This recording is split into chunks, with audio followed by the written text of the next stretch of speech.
আশুলিয়া থেকে পোশাক শ্রমিকদের ঈদ যাত্রার খবর জানাতে সরাসরি যুক্ত আছেন আমাদের সহকর্মী জাহিদুল ইসলাম অনিক। অনেক সব কারখানা কি ছুটি হয়েছে কিনা, বেতন বোনাস নিয়ে কি বলছেন শ্রমিকরা, তারা সন্তুষ্ট কিনা এবং ঈদ যাত্রায় কোনো ভোগান্তির মধ্যে তারা পড়ছেন কিনা সব মিলিয়ে জানাবেন। এই মুহূর্তে আছি নবীনগর চন্দ্রা মহাসড়কে বাইপেল বাস স্ট্যান্ডে। আপনাকে জানিয়ে রাখি যে গেল দিন কিন্তু দুপুর থেকে আসলে বিভিন্ন কারখানাগুলো কিন্তু ছুটি ঘোষণা করে এবং তারপর থেকে কিন্তু এই বিভিন্ন বাস কাউন্টার গুলোতে কিন্তু যাত্রীদের চাপ পড়তে থাকে। এবার আজকে কিন্তু দুপুরের পর থেকে সকল যে পোশাক কারখানাগুলো রয়েছে সেগুলো কিন্তু ছুটি ঘোষণা করবে। এবং আপনাকে যদি আমি জানিয়ে রাখি যে বাস কাউন্টারের চাপগুলোর পাশাপাশি কিন্তু এখানে একটি সংকট দেখা গিয়েছে যাত্রীদের মাঝে, যেটি হলো বাসের সিট এবং বাস।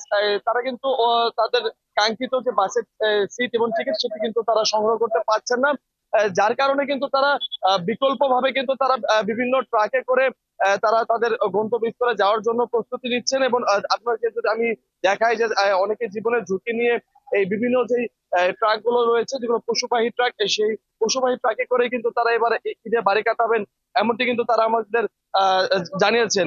এবং তাছাড়া আপনাকে যদি আমি জানিয়ে রাখি যে শুধু এই আশুলিয়া বাস স্ট্যান্ড এলাকা নয়, তার পাশাপাশি কিন্তু বিভিন্ন কাউন্টার গুলোতে কিন্তু আমরা একই চিত্র দেখেছি যে অতিরিক্ত একটি ভাড়া আদায়ের বিষয় তারা বলছেন।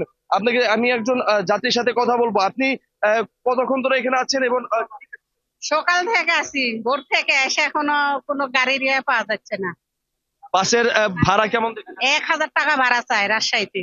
কালকে আসছি, কাল এসে কালকে এনে থেকে ঘুরে গেছি, গাড়ি পাই নাই, না পাই আজকে আবার আসছি। এখন কিসে যাবো, এখন দেখি সব ট্রাকে বাসে যাচ্ছে, এরা যদি ক্লিয়ার হয় যদি পাই তাহলে আবার পরে যাবো, অবশ্যই এখন এনেই থাকি। যেমনটি শুনছিলেন যে তারা কিন্তু এখানে যে অতিরিক্ত ভাড়া সেই ভাড়ার বিষয়টি বলছেন, আর সেই কারণে কিন্তু তারা বাসে না গিয়ে কিন্তু এবার ট্রাকে করে তারা তাদের যে গন্তব্যস্থলে সেটি কিন্তু যাচ্ছেন। আপনাকে একটা বিষয় জানিয়ে রাখি চৌতি, আমি কিন্তু সকাল থেকে দেখছি যে এই বাইবেল স্ট্যান্ডের সহ আসলে বিভিন্ন পয়েন্টে কিন্তু সেনাবাহিনী মতন রয়েছেন, তারা কিন্তু ট্রাফিক পুলিশকে সহায়তার পাশাপাশি কিন্তু তারা আইন শৃঙ্খলা নিয়ন্ত্রণ রাখছেন। আমরা কিন্তু এমনটি দেখছি। চৈতি, অনেক ধন্যবাদ আপনাকে। আমাদের সাথে আশুলিয়া থেকে পোশাক শ্রমিকদের ঈদ যাত্রার খবর জানাচ্ছিলেন সহকর্মী।